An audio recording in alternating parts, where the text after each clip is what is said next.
میں نے بہت مس کیا تمہیں۔ وہ آہستگی سے میرے کان کی لو کے پاس منہ لا کر سرگوشی کرنے لگے۔ وہ بھرائی آواز میں آہستگی سے کی گئی سرگوشی میرے پورے جسم میں برقی روح کی طرح بجلی دوڑا گئی تھی۔ میرے دونوں ہاتھ ان کے ہاتھوں میں قید تھے۔ ایک عجیب سا طلسم تھا اس لمحے میں بھی وہی تو تھے جب کسی کا عشق آپ کے اندر سانسیں لینے لگے تو آپ کہاں رہتے ہیں؟ پھر میں کہاں رہی تھی؟ پھر آپ کو کیسے یاد آ سکتی ہے؟ میری 72 حوریں تھیں آپ کے پاس تو دل بہلانے کے لیے۔ میں شاید خود بھی اس بات سے واقف نہیں تھی کہ ان کا عشق تو میرے روم میں بس چکا تھا، اور عشق میں شراکت موت ہے۔ پھر میں کیسے نہ جلوں؟ میں نے دیکھا آئینے کے عکس میں وہ میری بات سنتے ہی ہلکا سا مسکرائے، اور پھر ان کی نیلی سمندر جیسی گہری خوبصورت آنکھوں سے میں نے آنسو بہتے دیکھے۔ وہ رو رہے تھے۔ پھر اگلے ہی پل انہوں نے میرا ایک ہاتھ چھوڑا اور اپنی آنکھیں اسی ہاتھ سے مسلنے لگے۔ اگر میں اس وقت آئینے میں عکس نہ دیکھ رہی ہوتی تو نہ جان پاتی کہ وہ رو رہے ہیں۔ انہوں نے فوراً ہی اپنے آنسو چھپانے چاہے تھے۔ مجھے عادت ہے ان کی سردارنی کی، میرا گزارا نہیں ہے اس کے بغیر۔ انہوں نے میرے کان کے پاس منہ لا کر دوبارہ ہلکے سے سرگوشی کی۔ Welcome to our channel novels by Hasan Kamal. السلام علیکم لسنر، کیسے ہیں آپ سب لوگ؟ آئی ہوپ آپ لوگ سب ٹھیک ہوں گے، خیریت سے ہوں گے، مزے میں ہوں گے، لائف کو انجوائے کر رہے ہوں گے۔ تو جناب، جس کا تھا آپ سب کو انتظار اور مجھے بھی، تو وہ لاسٹ ایپیسوڈ آ چکی ہے بے نام رشتہ کی۔ تو آئیے ہم بغیر تاخیر کے شروع کرتے ہیں۔ دل تھام کے بیٹھیے گا اور اچھے سے ریویوز ضرور دیجیے گا کہ آپ لوگوں کو اینڈنگ کیسی لگی۔ کچھ لمحے میں اس بچی کو سن ذہن کے ساتھ دیکھتی رہی، اور پھر اچانک میرا ذہن کام کیا۔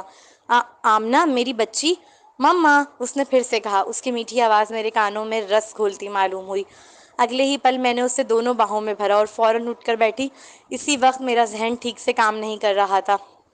بس جو سامنے تھا وہ تھی میری بیٹی، میری آمنہ، جو میرے لیے میری کائنات تھی۔ ابھی میں اسے گلے لگا کر رو ہی رہی تھی کہ اچانک میرے کانوں کی سماعت سے ایک نرم مگر روبدار آواز ٹکرائی۔ تم اٹھ گئی؟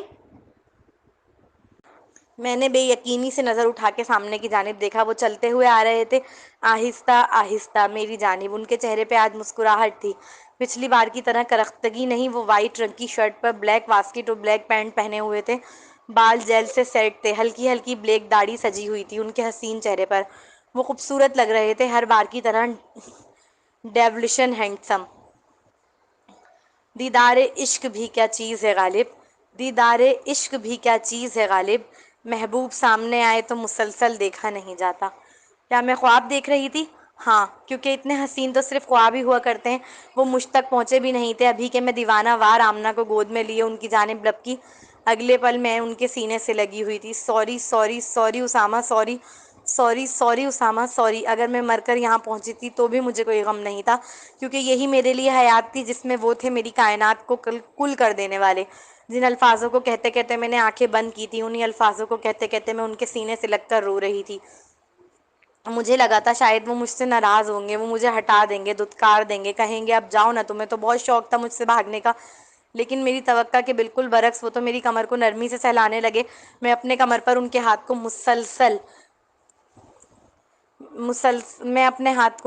میں اپنے کمر پر ان کے ہاتھ کو مسلسل محسوس کر رہی تھی۔ میرے آنسو ان کی شرٹ و واسکٹ کو بھگو رہے تھے۔ سوری، اس بار میں نے ان کے سینے سے ہٹ کر سر ذرا اونچا کر ان کی جانب دیکھ معذرت کی۔ میری آنکھیں آنسوؤں سے بھیگی ہوئی تھی۔ آمنہ رو رہی ہے لائبہ؟ میں انہیں مبہوت ہو کر دیکھ رہی تھی۔ مجھے کسی نے بتایا نہیں تھا مرنے کے بعد انسان اور بھی خوبصورت ہو جاتے ہیں۔ واللہ میں نے ان سے خوبصورت بندہ نہیں دیکھا دنیا میں۔ معذرت کے جواب میں وہ کیا بول رہے تھے مجھے سمجھ نہیں آیا۔ میں نے صرف ان کے ہونٹوں کو جنبش ہوتے دیکھا۔ الفاظ کیا تشکیل پائے، کانوں تک کیا بن کر پہنچے، کسے خبر؟ مجھے کچھ سمجھ ہی نہیں آ رہا تھا۔ میں بس انہیں دیکھ رہی تھی، بے یقینی سے، بے اعتباری سے۔ کوئی نظر اتار دے اس لمحے کی، مجھے ڈر ہے کہیں میں خود ہی کی خوشیوں کو نظر نہ لگا بیٹھوں۔ واللہ دنیا ملے اور تم نہ ملو تو میں کیا کروں اس دنیا کا؟ مر کر اگر تم ملو تو ہائے میں روز سو جانے مروں۔ آمنہ رو رہی ہے لائبہ؟ وہ پھر کچھ بولے مگر کسے خبر تھی؟ ان کے انابی ہونٹوں کو جنبش ہوتا دیکھ میں ہلکا سا بے یقینی سے مسکرائی، جبکہ میری آنکھیں جھلملا رہی تھیں۔ میں نے اپنا الٹا ہاتھ ان کے چہرے کو چھونے کے لیے آگے بڑھایا تو ایک زوردار چیخ میرے کانوں کی سماعت سے ٹکرائی۔ وہ چیخ آمنہ کی تھی۔ میں اگلے ہی پل چونک کر سر اسامہ سے ایک قدم دور ہوئی۔ کہہ رہا ہوں وہ رو رہی ہے، سن کیوں نہیں رہی تم؟ اسے پسند نہیں ہے زیادہ دیر گود میں رہنا، اور تم تو اسے ہم دونوں کے درمیان سینڈوچ کی طرح پیس رہی ہو۔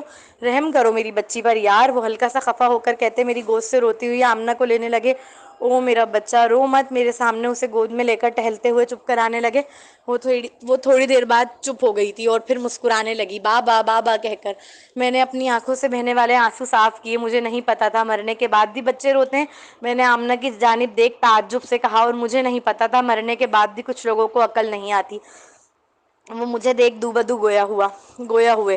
مجھے ایسا کیوں لگ رہا ہے ابھی اسی سامنے کھڑے ڈیول نے مجھے ذلیل کیا ہے، وہ بھی ٹکا کے۔ میں منہ بھسور کر سوچنے لگی، مہرو بی بی کیا آپ بھی مر گئی تھی؟ ابھی میں سروسامہ کو دیکھ ہی رہی تھی کہ میں نے دیکھا کہ مہرو بی بی کمرے میں داخل ہوئی ہیں۔ انہیں دیکھ میں خاصا حیران ہوئی، حیرت کا یہ عالم تھا کہ میں پوچھے بغیر رہ نہ سکی۔ ہاں؟ میرے سوال پر وہ مجھے ایسے دیکھنے لگیں جیسے میں دنیا کا کوئی آٹھواں عجوبہ ہوں۔ ساتھ ساتھ ان کے چہرے پر الجھن کے تاثرات نمایاں تھے۔ تو لائبہ بی بی کو کیا لگتا ہے وہ دنیا کا آٹھواں عجوبہ نہیں ہے؟ میرے خیال سے تو وہ دنیا کا آٹھواں عجوبہ ہی ہے۔ آپ لوگ بتائیے گا ویسے آپ لوگوں کے خیال سے کیا ہے؟ آپ آمنہ کو لے کر جائیں۔ میں نے دیکھا سروسامہ نے میری بات پر کوف سے سر جھٹکا، گویا جیسے کہہ رہے ہوں کیا نمونی گلے پڑ گئی ہے۔ پھر میرے سامنے ہی انہوں نے آمنہ کو مہرو بی بی کی گود میں دیا، جبکہ میں اپنے ارد گرد نظر دوڑا کر دیکھ رہی تھی۔ کیا میں جنت میں تھی؟ ٹھنڈک اور پرفیوم کی ملی جلی خوشبو کا احساس میرے ارد گرد موجود تھا، مگر یہ خوشبو تو بالکل ویسے ہی تھی جیسے ہمارے گھر میں سے آتی تھی۔ سروسامہ کے پسندیدہ پرفیوم کی۔ کمرہ خوبصورت تھا، ویل فرنش۔ سامنے کھڑکی تھی جس میں سے باہر کا گارڈن نظر آ رہا تھا، جس میں 4 وائٹ کلر کی کرسیاں اور ایک ٹیبل لگی ہوئی تھی۔ میرا ذہن ابھی انہی چیزوں میں لگا ہوا تھا جب میں نے پیچھے سے دروازہ بند ہونے کی آواز سنی۔ میں ان کی قدم چلتے ہوئے اپنے نزدیک آتی آہٹ سن سکتی تھی۔ میں پلٹ کر ابھی کچھ کہتی، اس سے قبل ہی انہوں نے مجھے پیچھے سے اپنے حصار میں باندھا۔ میں ساکت ہوئی، وقت تھما، ہر چیز مانو منجمد ہو گئی۔ میں چپ کھڑا تھا، تعلق میں اختصار جو تھا اسی نے بات بنائی، وہ ہوشیار جو تھا۔ انہوں نے پیچھے سے اپنی تھوڑی میرے کندھے پر ٹکائی تو میری سانس تک رکی۔ میری نگاہ سامنے آئینے میں ابھرتے ہمارے عکس پر گئی۔ میں دیکھ سکتی تھی وہ آنکھیں موندے میری زلفوں کی مہک کو محسوس کر رہے ہیں۔ کتنے لمحے بیتے مجھے نہیں خبر، میں یوں ہی ساکت کھڑی رہی، اس لمحے پہ اعتبار کرنے کی کوشش کرتی رہی۔ میری کمر ان کے سینے سے مس تھی۔ میں نے بہت مس کیا تمہیں۔ وہ آہستگی سے میرے کان کی لو کے پاس منہ لا کر سرگوشی کرنے لگے۔ وہ بھرائی آواز میں آہستگی سے کی گئی سرگوشی میرے پورے جسم میں برقی رو کی طرح بجلی دوڑا گئی تھی۔ بس ان کے اس جملے کا کان کی سماعت سے ٹکرانا تھا کہ میری آنکھوں سے آنسو از خود گرنے لگے۔ میں رونے لگی تھی اور میں خود بھی نہیں جانتی میں کیوں رو رہی تھی، شاید خوشی سے۔ میرے دونوں ہاتھ ان کے ہاتھوں میں قید تھے، ایک عجیب سا طلسم تھا، اس لمحے وہ تھے اور بس وہی تھے۔ مجھ میں بھی وہی تو تھے۔ جب کسی کا عشق آپ کے اندر سانسیں لینے لگے تو آپ کہاں رہتے ہیں؟ پھر میں کہاں رہی تھی؟ آپ کو کیسے یاد آ سکتی ہے میری؟ 72 حوریں تھیں آپ کے پاس تو دل بہلانے کے لیے۔ میں شاید خود بھی اس بات سے واقف نہیں تھی کہ ان کا عشق تو میرے روم میں بس چکا تھا، اور عشق میں شراکت موت ہے۔ پھر میں کیسے نہ جلوں؟ میں نے دیکھا آئینے کے عکس میں وہ میری بات سنتے ہی ہلکا سا مسکرائے، اور پھر ان کی نیلی سمندر جیسی گہری خوبصورت آنکھوں میں سے میں نے آنسو بہتے دیکھے۔ وہ رو رہے تھے۔ پھر اگلے ہی پل انہوں نے میرا ایک ہاتھ چھوڑا اور اپنی آنکھیں اسی ہاتھ سے مسلنے لگے۔ اگر میں اس وقت آئینے میں عکس نہ دیکھ رہی ہوتی تو نہ جان پاتی کہ وہ رو رہے ہیں۔ انہوں نے فوراً ہی اپنے آنسو چھپانے چاہے تھے۔ مجھے عادت ہے ان کی سردارنی کی، میرا گزارا نہیں ہے اس کے بغیر۔ انہوں نے میرے کان کے پاس منہ لا کر دوبارہ ہلکے سے سرگوشی کی۔ تو پھر اتنے مہینوں سے کیسے جی رہے تھے؟ تجسس سے استفسار کیا۔ میری نگاہیں آئینے میں موجود اس ڈیولش ہینڈسم بندے کے وجود پر ٹکی تھیں۔ کون جی رہا تھا؟ بس سانسیں اپنا وقت پورا کر رہی تھیں۔ انہوں نے ہلکے سے اپنے گالوں کو میرے گالوں سے رگڑتے ہولے سے کہا۔ ان کی داڑھی کی چبھن میں نے اپنے چہرے پر محسوس کی، مگر وہ مجھے اچھی لگی، بہت اچھی۔ آپ مجھ سے ناراض نہیں ہیں؟ میں نے ڈرتے ڈرتے پوچھا۔ مجھے خوف تھا کہ کہیں وہ میرا تھاما ہاتھ نہ چھوڑ دیں۔ مجھے خوف تھا کہ وہ مجھ سے دور نہ ہو جائیں۔ مجھے خوف تھا وہ مجھ سے رویہ نہ بدل لیں۔ انہیں نہیں خبر، یا شاید ہو اور وہ ظاہر نہ کر رہے ہوں کہ میں انہیں دیکھ رہی ہوں، ان کے ایک ایک عمل کو دیکھ رہی ہوں، ان کی بند آنکھوں کو دیکھ رہی ہوں، ان کے انابی ہونٹوں پر آئی زخمی مسکراہٹ کو دیکھ رہی ہوں۔ تم سے ناراض ہو کر کہاں جاؤں گا؟ ان کا جواب میری آنکھوں میں پھر آنسو بھر لایا تھا۔ سوری، مجھے نہیں پتا تھا کہ فرزین دھوکہ دے دے گی۔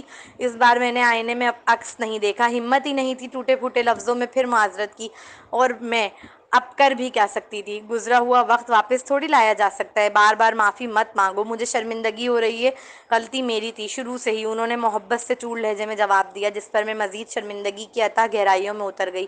کیا میں واقعی اپنے اتنے محبت کرنے والے شوہر کو چھوڑ کر بھاگ رہی تھی؟ کیا عقل پر پتھر پڑ گئے تھے میرے؟ اسامہ بار بار معافی مت مانگو، مجھے شرمندگی ہو رہی ہے، غلطی میری تھی شروع سے ہی، میں جھوٹ نہیں بول رہا، میں واقعی شرمندہ ہوں۔ شاید وہ سمجھے کہ یہ میری عاجزی ہے، میری اس سے محبت ہے، لیکن نہیں، یہ صرف میری شرمندگی ہے۔ ہاں شرمندگی، کیونکہ میرے نزدیک اسے سزا ملنی چاہیے تھی، اسی لیے میں نے اسے جیل میں چھوڑ دیا تھا۔ کتنی بار کہا اس سے کہ اعتبار کرے مجھ پر نہیں محترمہ، سب پر آنکھیں بند کر کے اعتبار کرنے کے لیے تیار تھی سوائے میرے۔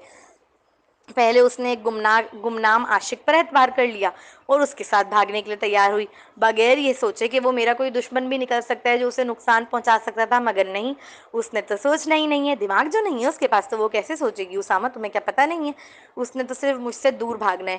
دوسری بار وہ اقبال کے ساتھ اپنی مرضی سے چلی گئی، بغیر یہ سوچے کہ کوئی غیر آدمی بھلا کیوں اس کی اتنی مدد کرے گا۔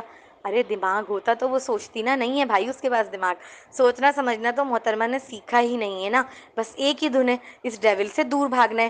تیسری بار وہ فرزین پر اعتبار کر بیٹھی، اپنی کھلی دشمن پر، مطلب کوئی حد تھی محترمہ کی بیوقوف ہونے کی، بس مجھ سے دور بھاگنا ہے چاہے انجام کچھ بھی، اور میں پاگلوں کی طرح سب سے اس کے لیے لڑتا پھر رہا تھا۔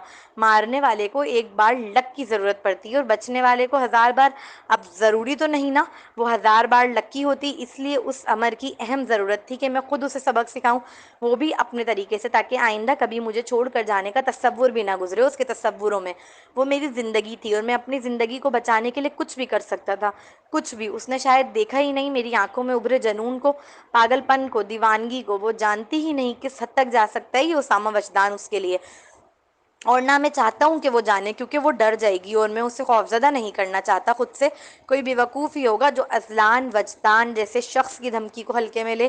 میں تو اسی دن سے الرٹ ہو گیا تھا، میں پہلے سے واقف تھا کہ لائبہ مجھے فرزین کی دی دوائی پلانے والی ہے، لیکن میں اس کی آخری حد دیکھنا چاہتا تھا۔ میرا دل آخری وقت تک امید باندھے ہوئے تھا کہ شاید وہ نہ دے مجھے وہ دوائی، شاید اس کی نفرت پر میری محبت جیت جائے، شاید وہ اپنا فیصلہ بدل لے، آخری موومنٹ پر ہی صحیح، مگر میں غلط نکلا۔ اس نے دے دی مجھے دوائی، بغیر یہ سوچے کہ اس میں زہر تک ہو سکتا ہے۔ میرا بھرم ٹوٹا تھا، میری محبت کا بھرم، میں اذیت میں تھا، بہت اذیت، رنج پہنچا تھا مجھے، شدید رنج، لیکن ماتم منانے کا وقت نہیں تھا میرے پاس۔ میری بیوی اپنے لیے گڑھے کو چن چکی تھی اور مجھے اسے صحیح سلامت واپس نکالنا تھا، وہ بھی سبق کے ساتھ، تاکہ دوبارہ مجھے چھوڑ کر جانے کی وہ ہمت بھی نہ کر سکے۔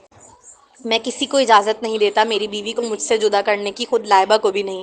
وہ ہوتی کون ہے مجھ سے جدا ہونے کا فیصلہ کرنے والی؟ میں نے لائبہ کے وہاں سے جاتے ہی ڈاکٹر کو فون کر دیا تھا، میری ٹیم الرٹ ہو گئی تھی۔ جو میں نے اس لمحے ڈاکٹر سے کہا تھا دراصل وہ ایک سگنل تھا۔ وہ نادان لڑکی تو جانتی ہی نہیں اس کے کانوں میں جو ایئر رنگز ہیں اور آمنہ کے گلے میں جو لاکٹ ہے، اس میں دراصل ٹریگر لگا ہے۔ سوچ بھی کیسے لیا کہ میں اپنی جان سے پیاری بیوی اور بیٹی کو اپنے دشمنوں کے بیچ صرف چند گارڈز کے بھروسے چھوڑ کر بیٹھا ہوں؟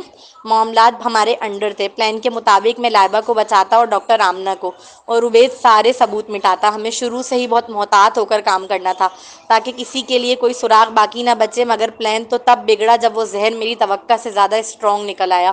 مجھے تو ہسپتال سے ہی غائب ہونا تھا، مگر میں زندگی اور موت کی جنگ میں الجھ گیا، اور دوسری جانب فرزین کو موقع مل گیا لائبہ پر اپنی بھڑاس نکالنے کا۔ سچ کہوں تو مجھے دھچکا لگا تھا جب مجھے ہوش آیا اور پتہ چلا عبید سے کہ میری حالت غیر ہونے کے بعد وہ لائبہ کو اس لیڈی پولیس آفیسر کی مار سے بچا نہیں سکے۔ اسی لمحے، اسی حالت میں جب میرا آپریشن ہو کر چکا تھا، میں اٹھ کر خود گیا اس لیڈی پولیس آفیسر کے پاس جس نے ہمت کی تھی میری محبت کو، میرے جنون کو، میری لائبہ کو تکلیف پہنچانے کی۔ میں پلان کے مطابق صرف لائبہ کو ڈرانے کے لیے جیل میں رکھتا، کیونکہ وہیں سے آگے جا کر اسے غائب کرنا تھا، مگر انہوں نے میری بیوی پر ہاتھ اٹھانے کی غلطی کی، اور میں نے اس غلطی کو اس کی آخری غلطی بنا دیا۔ یوں ہی تو لوگ مجھے ڈیول نہیں کہتے نا۔ ماضی سر، مجھ سے غلطی ہو گئی، میں پیسوں کے لالچ میں آ گئی تھی، مجھے نہیں پتا تھا وہ آپ کی وائف ہیں، ورنہ میں کبھی ان پر ہاتھ نہ اٹھاتی۔ وہ لیڈی پولیس آفیسر میرے سامنے چیئر پر رسیوں سے بندھی ہوئی چیخ رہی تھی، سگریٹ پی کر اس کا دھواں ہوا میں تحلیل کرتے۔ میں نے عبید کو اشارہ دیا، کوئی کہہ سکتا تھا مجھے دیکھ کر کہ میں ابھی ابھی آپریشن روم سے اٹھ کر آیا ہوں؟ اور مجھے تو آنا ہی تھا، کیونکہ میں اس عورت کا حشر اپنی آنکھوں سے دیکھنا چاہتا تھا جس نے میری بیوی پر ہاتھ اٹھانے کی غلطی کی تھی۔ میری زندگی پر، میری جان پر، میرے جنون پر میرا صرف ایک ہی اصول ہے، مرو یا مار دو۔ میں دوسروں کے لیے اپنے فیصلے نہیں چھوڑتا، اس لیے تمہیں چاہیے تھا اس پر ہاتھ اٹھانے سے پہلے کہ اس کے شوہر کو مار دیتی اسامہ وجدان کو، مار دیتی اس ڈیول کو، لیکن تم نے نہیں مارا، اور یہی تمہاری زندگی کی سب سے بڑی خطا ہے۔ ناؤ اٹس مائی ٹرن، اللہ تمہاری روح کو جنت نصیب کرے۔ اتنا کہہ کر میں نے عبید کو اشارہ کر دیا نہیں نہیں، مجھ سے غلطی، وہ مکار عورت معافی مانگ رہی تھی اب. میرا اشارہ ملنے کی دیر تھی، عبید نے فوراً ہی ننگے تار اس کی دونوں ہاتھوں پہ ٹچ کر دیے. اس کے بعد غلطی کا لفظ طویل ہوتا ہی چلا گیا. ہاں، وہ میں ہی تھا جس نے اپنے بندے کو اذلان کی سخت سیکیورٹی کے باوجود افنان تک پہنچایا. افنان کو جو کھانا دینے جاتا تھا وہ میرا ہی بندہ تھا. افنان نہیں جانتا تھا اس لڑکے کی شرٹ پر لگے پین میں کیمرہ لگا ہوا ہے. یہ گن ہے، اس میں ایک گولی ہے. آپ اذلان کو ڈرائیے گا کہ آپ خود کو شوٹ کر دیں گے. وہ ڈر جائے گا کیونکہ وہ آپ کو مارنا نہیں چاہتا. وہ صرف آپ کو ڈرانے کے لیے یہاں رکھ رہا ہے. گن میں ایک ہی گولی ہے، اسے آپ ڈراتے وقت اوپر کی طرف ٹرائل کے طور پر چلا دیجیے گا. اس کے سامنے اذلان ڈر جائے گا اور پھر آپ اپنے سر پہ رکھ لیجیے گا اسے مزید بلیک میل کرنے کے لیے. وہ آپ کو یہاں سے چپ چاپ نکلنے دے گا. یہاں سے نکلتے ہی میں اور میرے 2 دوست آپ کی مدد کرنے کے لیے پیٹرول پمپ تک آ جائیں گے.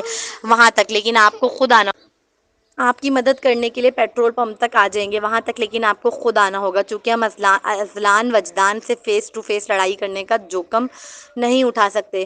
تم ہو کون اور میری مدد کیوں کر رہے ہو؟ میں نے دیکھا افنان الجھ کر پوچھنے لگا لیکن اس کی آنکھوں میں ایک امید جاگ اٹھی تھی اس کیس سے نکلنے کی. بالکل ایسے ہی امید ان لوگوں نے میری لائبہ کی آنکھوں میں جگائی ہوگی. یہ سوچتے ہی میں نے اپنی مٹھیاں مضبوطی سے بھینچ لی. میرے سامنے لیپ ٹاپ کی اسکرین پر لائیو فلم چل رہی تھی افنان کی، اس کمینے کی جس نے میری بیوی کو پٹوایا، میری بیٹی کو مارنے کی کوشش کی، میری جان پر گندے الزامات لگوائے. میں ڈاکٹر کے ساتھ بیٹھا صوفے پر اپنی آنکھوں سے اس کی موت کا تماشا دیکھنے والا تھا. میں نے دیکھا اس لڑکے نے جواباً کہا، سر آپ کو یاد نہیں ہوگا ایک بار آپ نے ویلفیئر کے بچوں کے لیے فنڈز دیا تھا. میں انہی بچوں میں سے ایک ہوں جس کی زندگی آپ نے بنائی ہے. میں صرف اپنے محسن کی مدد کرنا چاہتا ہوں لیکن اذلان وجدان جیسے پاورفل شخص سے سامنے سے نہیں لڑ سکتا، اس لیے چھپ کر مدد کرنے کی کوشش کر رہا ہوں جتنی بھی کر سکتا ہوں. اس لڑکے نے اپنی باتوں سے اسے کنونس کر لیا تھا کہ اس کی مدد کرنے آیا ہے. میں چاہتا تو اسے اذلان کی قید کے اندر ہی مروا دیتا لیکن نہیں، میں اسے امید دینا چاہتا تھا، بالکل ویسی ہی امید جیسے انہوں نے میری لائبہ کو دی تھی. دکھانا چاہتا تھا اسے کہ جب امید ٹوٹتی ہے، جب دھوکہ ملتا ہے تو انسان کس قدر بکھر جاتا ہے. انسان کا دماغ بہت مشکل سے اس دھوکے کو قبول کر پاتا ہے اور وہ ہوتی ہے حقیقی اذیت. وہ بہت سخت جانتا ہے اتنی آسانی سے کہاں مرتا ہے، اس لیے ہمیں اسے اپنی بھیجی ہوئی نرس کے ذریعے زہر کا انجیکشن دینا پڑا. یہ وہی زہر تھا جو اس نے لائبہ کے ذریعے مجھے دلوایا تھا. کہتے ہیں نا دوسروں کو اتنی ہی تکلیف پہنچاؤ جتنی خود بدل میں برداشت کر سکو، اور وہ نہ کر سکا. اس نرس سے کہو کہ کیمرہ آن کرے. میرے ڈاکٹر کو آرڈر دیتے ہی اس نے اس بات میں سر ہلایا اور فوراً ہی اس نرس کو کال کی. کچھ منٹوں بعد ڈاکٹر کے سیل پر افنان مجھے تڑپتا ہوا نظر آ رہا تھا. نرس نے سیل کی اسکرین بالکل افنان کے سامنے کر دی تھی جس کے سبب اب میں اس سے آرام سے بات کر سکتا تھا. مجھے علم تھا کہ وہ سن رہا تھا، بالکل اسی طرح جس طرح میں سن رہا تھا جب مجھے زہر دیا گیا تھا. دنیا میں رہ کر لوگوں کا اذیت پہنچاؤ گے اس سے بہتر ہے کہ تم آرام سے مرو اور بے فکر ہو کر مرنا. تمہارے نام پر مسجدوں میں لنگر اور ویلفیئر والوں کو فنڈز بھجوا دوں گا. ان کی دعائیں تمہارا معاملہ آسان کریں گی آخرت میں. اللہ تمہارے گناہ معاف فرمائے اور تمہیں جنت نصیب فرمائے. میرے ہی سامنے اس نے اپنی آخری سانس لی. آخری سانس تو سبھی نے لینی ہے اس دنیا میں، مگر وہ آپ کے اعمال ہوتے ہیں جو بتاتے ہیں اس وقت آپ کے ساتھ ہے کون، آپ کا پیارا یا کوئی انتقام لینے والا. اب صرف فرزین بچی تھی، اس گیم کی ماسٹر مائنڈ. اسے اتنی آسان موت نہیں دینا چاہتا تھا کہ بس کرنٹ کا ایک جھٹکا یا زہر کی ایک سرنج لگے اور وہ مر جائے، اس کی روح آزاد ہو جائے. نہیں، میں چاہتا ہوں وہ جیے اور ہر لمحہ اپنی زندگی کا کرب اور پچھتاوے میں گزارے، کیونکہ پچھتاوے کی آگ دنیا کی سب سے بڑی آگ ہے جو انسان کو اندر تک جھلسا دیتی ہے. بس اسے پچھتاوے کی آگ تک پہنچانا میرا کام ہے. میں کبھی نہیں چاہتا تھا کہ تم ان حالات سے گزرو. میں اس کی میٹھی سی مہک کو سونگھتے ہوئے آہستگی سے گویا ہوا. کتنا ترسا تھا میں اس قرب کے لیے. سنا ہے ایسے بھی لوگ ہوتے ہیں دنیا میں کہ جن سے ملیں تو تنہائی ختم ہو جاتی ہے. سوری، میں جانتا ہوں یہ ایک لفظ ان تکلیفوں کا مداوع نہیں ہو سکتا جو اس نے جیل میں سہی، ہرگز نہیں. آپ کیوں معافی مانگ رہے ہیں؟ آپ کی تو کوئی غلطی تھی ہی نہیں ان سب میں. اس نے میرے ہاتھوں سے خود کو آزاد کیا اور پھر میرے روبرو ہوئی. اس کی سبز آنکھیں جو آنسوؤں سے بھری تھی ان سے وہ اب مجھے ڈائریکٹ دیکھ رہی تھی. ہاں، میری نگاہیں جھک گئی. اسامہ وجدان کی نگاہیں جھک گئی. میں نہیں کر سکا ڈائریکٹ ان کا سامنا. کبھی کبھار انسان کو اپنے جان سے پیارے شخص کو بھی سخت سبق سکھانا پڑتے ہیں اس کی بھلائی کے لیے. میں واقف ہوں جیل کسی شریف عورت کے رہنے کی جگہ نہیں. مانا اس کی حفاظت کے لیے میں نے عائشہ کو بھیج دیا تھا جو سائیں کی طرح اس کے ساتھ رہتی تھی، لیکن جس ذہنی اذیت سے وہ ان 6-7 ماہ میں گزری اس کی معذرت میں صرف ایک انگریزی لفظ سوری سے نہیں کر سکتا.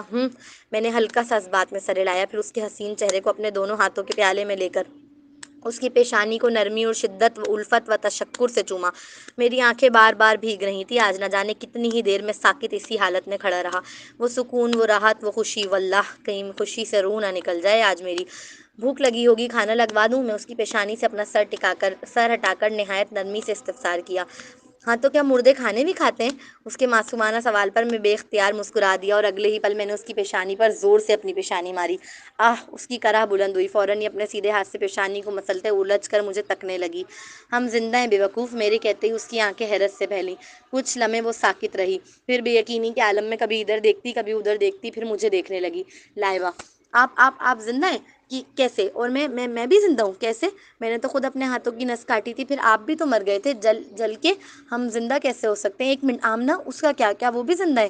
بولے نا پلیز پلیز۔ میں ٹوٹے پھوٹے لفظ ہڑبڑاہٹ میں ادا کر رہی تھی۔ بے یقینی سی کیفیت نے کسی کا سب چھن جائے، اولاد، محبت کرنے والا شوہر، خوشیاں، آزادی، حتیٰ کہ وہ نا امید ہو کر خودکشی جیسے فعال کو کرنے پر تل جائے اور کر بھی گزرے، پھر اچانک سویرا ہو، خوشیوں کا سویرا، پر امید زندگی کا سویرا، محبت کرنے والے شوہر اور بیٹی کے ساتھ کا سویرا۔ تو کچھ وقت تو لگتا ہے نا ذہن کو اس حقیقت کو قبول کرنے کے لیے کہ کیا میں اتنی خوش نصیب ہو سکتی ہوں؟ اور جواب میرے سامنے تھا، ہاں ہاں ہاں، میں ہو سکتی ہوں۔ میرے رب نے میری دعاؤں کا جواب دیا ہے، اور یہ جواب اتنا خوبصورت ہے کہ میں جتنا شکر ادا کروں اتنا کم ہے۔ وہ جواب دیتا ہے، بس مانگنا نہیں چھوڑنا چاہیے۔ اگلے پل میں ان کے سینے سے جا لگی۔ وہ حقیقت تھے، یہ ملن حقیقت تھا، یہ لمحہ حقیقت تھا، وہ لمحہ جس میں ہم دونوں ساتھ تھے، پاس تھے، ایک دوسرے کی دھڑکنوں کو سن سکتے تھے، ایک دوسرے کی مدھم چلتی سانسوں کو محسوس کر سکتے تھے۔ یہ حقیقت خواب کی سی تھی، حسین تر حسین، محبوب تر محبوب، معطر تر معطر۔ میں اپنی جان کو کیسے کچھ ہونے دے سکتا تھا؟ میں ان کے سینے سے لگی ہوئی تھی، جب خاموش کمرے میں مدھم سے ان کی آواز میرے کانوں کی سماعت سے ٹکرائی۔ بہت سوالات اٹھ رہے تھے میرے ذہن میں، بہت سی الجھنیں، مگر سچ کہوں تو میں اپنے درد بھرے ماضی کو یاد بھی نہیں کرنا چاہتی تھی اب۔ میرا دنیا کے سامنے مرنا ضروری تھا لائبہ، خاص طور پر ڈیڈ کے سامنے۔ اذلان نے میرے لیے اپنے پاؤں قربان کرے تھے۔ میں بڑا بھائی ہوں اس کا، اور بڑے رشتے ہمیشہ بڑی قربانی مانگتے ہیں، چاہے چھوٹوں کو کبھی پتہ چلے یا نہ چلے۔ انہیں ہماری قربانی کا احساس ہو یا نہ ہو، ہمیں تو دینی ہوتی ہے، اور میں نے دے دی۔ میں اکیلا کیسے رہتا؟ اس لیے آمنہ اور تمہیں بھی لوگوں کے سامنے مار کر اپنے ساتھ لے آیا۔ ہم دنیا کی نظر میں مر چکے ہیں لائبہ، اور اچھا ہی ہے، اب میرا کوئی دشمن نہیں، تمہیں مجھ سے بھاگنے کی اب کوئی ضرورت نہیں، ہم اب ساتھ رہ سکتے ہیں ہمیشہ۔ جیسے جیسے وہ بولتے جا رہے تھے ویسے ویسے میں اپنے وجود کے گرد ان کی باہوں کا حصار مضبوط ہوتا محسوس کر رہی تھی۔ لگا جیسے خود میں سمو لینا چاہتے ہیں اسامہ۔ شروع سے ہی میں اپنے پیاروں کو کھو دیتا ہوں، پہلے نانا، پھر نانی، پھر اپنی ماں۔ میں اذلان کو کبھی کھونا نہیں چاہتا تھا، مگر جب مجھے بچاتے ہوئے اس کی جان خطرے میں آئی تو میں خوفزدہ ہو گیا، اس سے فاصلہ رکھنے لگا، میں اس سے ملنے تک نہیں گیا اندر کمرے میں، جبکہ ہسپتال میں موجود تھا۔ میں اسی کے کمرے کے باہر دروازے پر کھڑا، میں دروازے پر لگی گول کھڑکی سے مسلسل اسے دیکھ رہا تھا۔ میں پوری رات وہیں کھڑا رہا تھا۔ انٹی مجھے مسلسل کوس رہی تھی، کہہ رہی تھی کہ گھر جاؤ، لیکن میں نہیں جا رہا تھا، میں وہیں کھڑا رہا۔ اس نے شاید کبھی غور نہ کیا ہو، لیکن وہ کتنے ہی مشکل حالات میرے ارد گرد پیدا کر دے، کتنا ہی میری چیزوں کو نقصان پہنچا دے، لیکن میں پلٹ کر اس پر کبھی کوئی حملہ نہیں کرواتا تھا۔ اور کیسے کروا سکتا تھا؟ اس میں جان بسی تھی میری، بالکل ویسے ہی جیسے اس کی بستی ہے مجھ میں۔ میں حیران نہیں ہوا جب میں نے دیکھا کہ میرے علاوہ صرف میرا بھائی ہے جو میری بیٹی کی حفاظت کے لیے بھاگ دوڑ کر رہا ہے۔ اس نے اپنے کرائم پارٹنر عفنان تک سے جنگ موڑ لے لی تھی، صرف میری بیٹی کے لیے۔ آپ کو کب پتا چلا کہ میں بے قصور ہوں؟ میرے سینے سے لگے ہوئے اس نے رندھی و زکام بھری آواز میں پوچھا۔ کیا بتاتا کہ شروع سے ہی جانتا تھا کہ وہ بے قصور ہے، پھر بھی اسے جیل میں رہنے دیا؟ یقیناً حقیقت جاننے کے بعد وہ مجھ سے نفرت کرتی، اس لیے راز کو راز ہی رہنے دینا بہتر تھا۔ اب اس راز نے میرے ساتھ قبر تک جانا ہے۔ اس خاموش کمرے میں نے خود کو کہتے سنا، جب مجھے ٹھیک ہونے کے بعد پتا چلا کہ تم پراپرٹی کے پیپرز چوری کرنے کا الزام لگائے، جبکہ میں نے تو تمہیں بتایا ہی نہیں تھا کہ میں اپنی موم کی پراپرٹی تمہارے نام ٹرانسفر کروا چکا ہوں، جس کے پیپرز میں نے لاکر میں رکھے ہیں۔ پھر تم پر آمنہ کے قتل کا الزام تھا، جبکہ عبید نے مجھے بتایا کہ اس نے اور ڈاکٹر نے آمنہ کو مجھے زہر دیے جانے کی نیوز سنتے ہی پولیس اسٹیشن سے غائب کر کے مہرو بیوی کے ساتھ نیوزی لینڈ پہنچا دیا تھا۔ جب وہ دونوں الزامات جھوٹے تھے تو یقیناً باقی سب بھی جھوٹے ہی ہوں گے، اسی لیے میں نے اپنا اثر و رسوخ استعمال کر کے عاشر کو جیل سے نکلوا کر اس کے گاؤں بھیج دیا، ساتھ ساتھ اس کی والدہ کے علاج کے پیسے بھی دیے۔ سچ کہوں تو مجھے پتہ ہی نہیں تھا کہ فرزین کے پلان میں عاشر بھی پھنسنے والا ہے۔ کیا ہم پرانی ساری تلخ یادوں کو بھول کر نئی زندگی شروع نہیں کر سکتے؟ میں نے پر امید لہجے میں استفسار کیا۔ جس لمحے آپ کے سینے سے لگی، اس لمحے میں بھول گئی کہ میں کبھی تکلیف میں بھی تھی۔ اس کا دیا جواب میرے دل کو پرسکون و خوشی سے سرشار کر گیا۔ اگلا سین، اب چلتے ہیں واپس 20 دن بعد۔ حال اذلان: فرزین کی لیب میں آگ اسی نے لگوائی ہے نا؟ میں نے بھرائی آواز میں سوال کیا، جبکہ میں واقف تھا۔ آپ کیا بول رہے ہیں؟ ہمیں نہیں پتا۔ یہ کہتے ہوئے ڈاکٹر میری جانب آیا اور اس نے میرے سیدھے کندھے پر اپنا ہاتھ جمایا۔ جب اتنی ہی محبت کرتے تھے اپنے بھائی سے تو کہا کیوں نہیں؟ اس نے یہ کہتے ہوئے اپنے ہاتھ میرے کندھے سے ہلکا سا رگڑتے واپس اٹھا لیا اور میں اس کی جانب دیکھنے لگا۔ میری آنکھوں میں آنسو آ رہے تھے، جنہیں میں چھپانے کی کوشش میں نے فوراً نظریں چرا لی۔ محبت اور شیطانوں کے سردار سے اتنا برا وقت نہیں آیا اذلان وجدان کا؟